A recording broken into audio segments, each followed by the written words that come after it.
Alright y'all, welcome back to Combat Arms channel.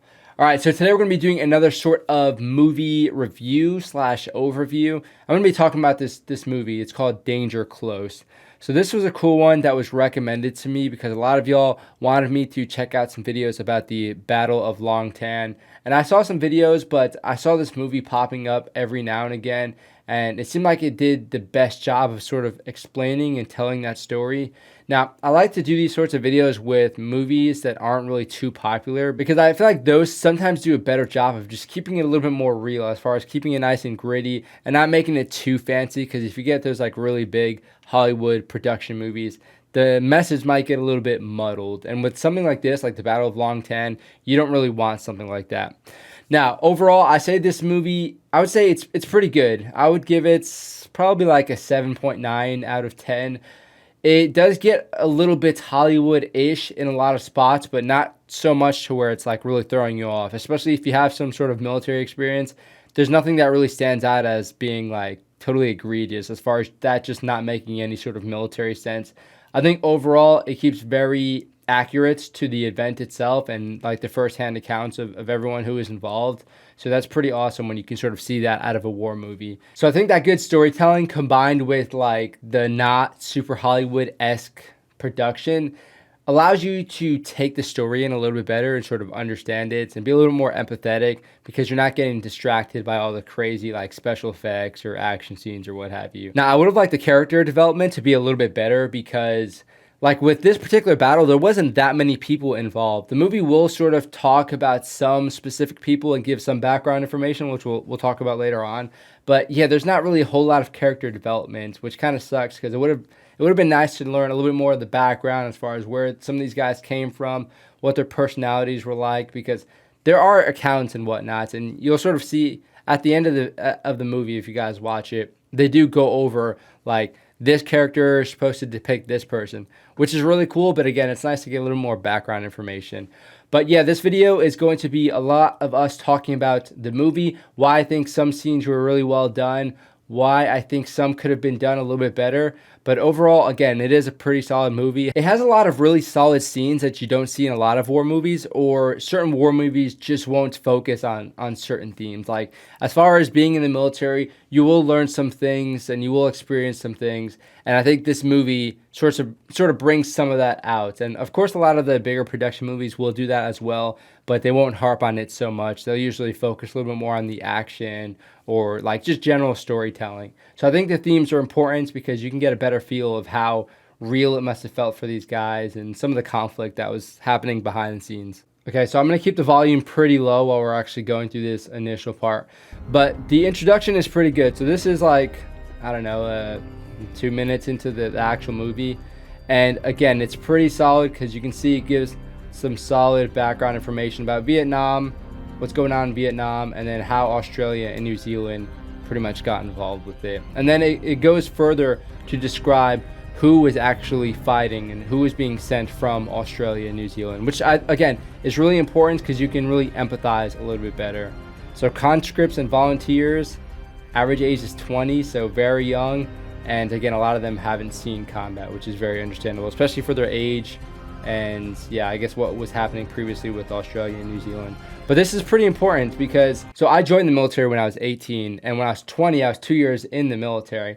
However, I still didn't really understand a whole lot of what was going on around me. I had a pretty good idea. Naturally, you're going to catch on to some things, but a lot of these guys probably weren't in for 2 years. And even if they were, that's not enough time to really understand what you're going into, especially if you haven't seen combat or anything. So I think it allows the viewer to empathize a little bit better, especially, you know, if you are 20 years old, trying to picture yourself going to Vietnam, this really strange place. It might be a little bit similar. I don't think it's too close. It might be a little bit closer to New Zealand than Australia, but yeah, this really alien country. All of a sudden you're getting shipped out there and you're being shot at and whatnot. So it's a lot to wrap your mind around. So I think it's nice to give that sort of background information so you can sort of understand and empathize with these guys having to go get conscripted and get sent out to Vietnam. Now, one of the themes that really shows up a lot in this movie is sort of like the struggle between enlisted and officers, and at the same time officers and even higher commanding officers, because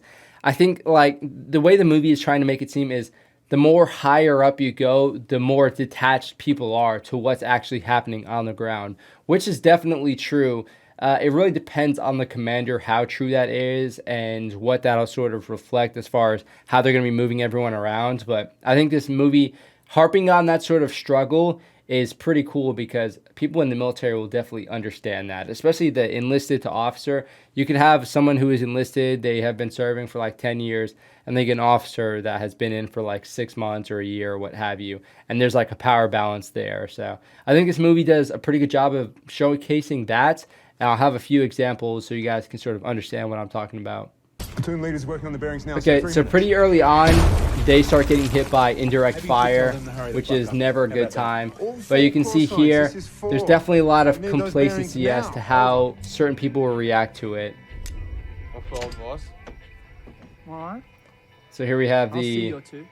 I'll raise the the fire. lieutenants. That fire's incoming, Lieutenant Sharp. Keep your pants on, Sarge. Can't you see we're in the middle of a game? Those glasses too. Yeah, and you can see he didn't appreciate that too much.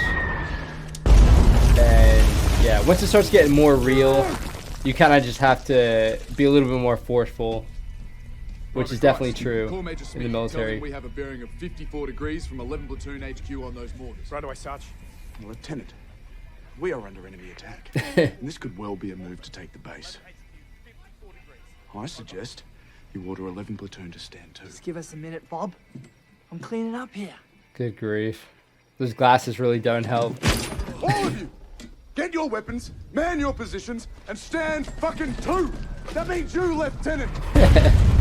Yeah, so that's the first example of that. And it's a really good one because with experience comes a good sense of urgency. So obviously, if you've been there and done that, you can sort of get a better idea of what you should be doing in certain situations. So this one, obviously pretty urgent, which you would imagine some of the newer lieutenants would react a little bit more like urgently to this sort of indirect fire, but that's not really the case. So it kind of just shows like a little bit of complacency. And I'm not sure if that's necessarily accurate, but you can see the enlisted dude, he has the experience. He knows that this is serious. He knows that he needs to do something about it. So now he's being a little more forceful. He's starting to take charge. And sometimes, you know, the enlisted will have to tell the lieutenants what to do because sometimes they don't necessarily have the best grasp of the urgency. Now, the movie also shows some like entitlement with some of the officers. So in this scene, the officer is requesting a transfer from his commanding, I think commanding general or maybe like colonel. And you can sort of see that he's actually getting a lot of pushback saying, you know, that's not exactly how the military works. So even though some officers do try and get their way, they still have a set of rules that they need to abide by. You want to go to Duntrim? Not all of us have the educational requirements to get into Duntrim, sir. Yet somehow you still feel that you have the right to come in here and ask for a transfer to what? Something better. Nothing personal, sir. Where do you want to go? Special forces, commandos. Back with your old unit. Back with commanding officers that understand and appreciate the services I provide. Unlike, say, Colonel Townsend. Yeah, so definitely a conflict You don't like between Colonel some of the Townsend. officers and Ask their me for commanding leadership. officers.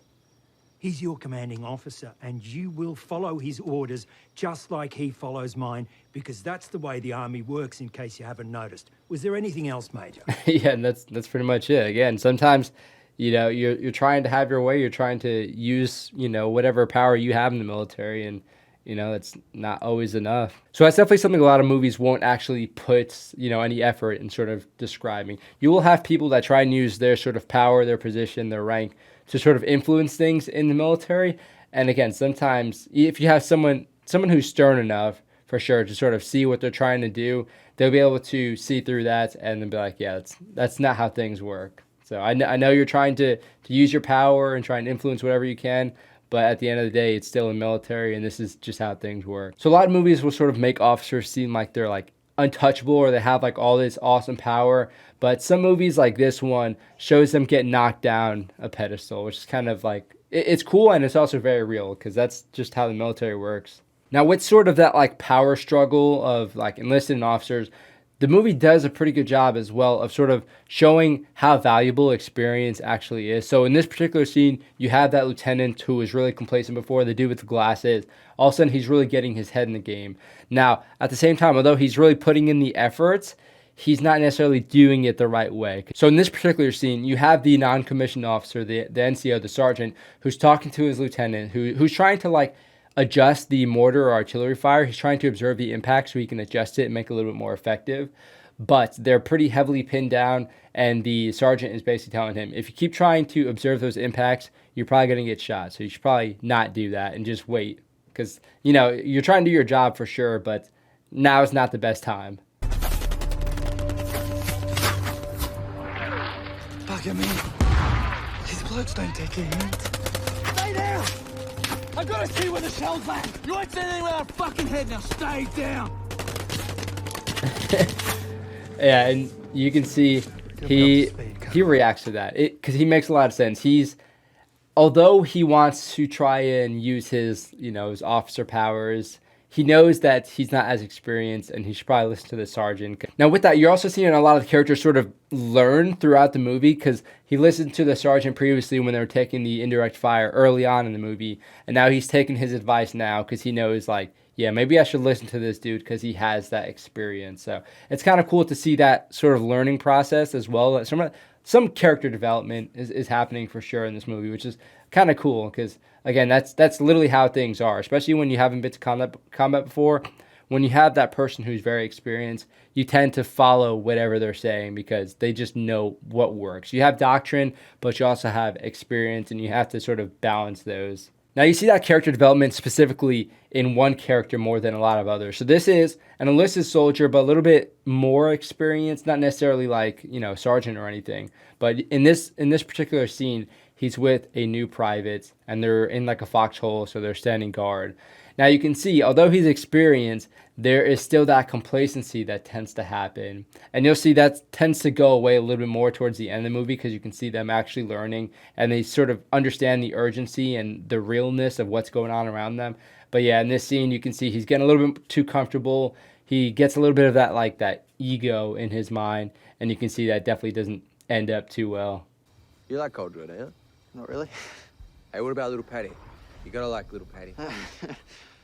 Yeah, she's an angel. The way she sings that Surfer Boy song. God. She's flying in tomorrow. Well, little Patty is. Yeah, you wanna meet her? Yeah, so he's making the private drink. You know little Patty? Like this. Get a little more comfortable.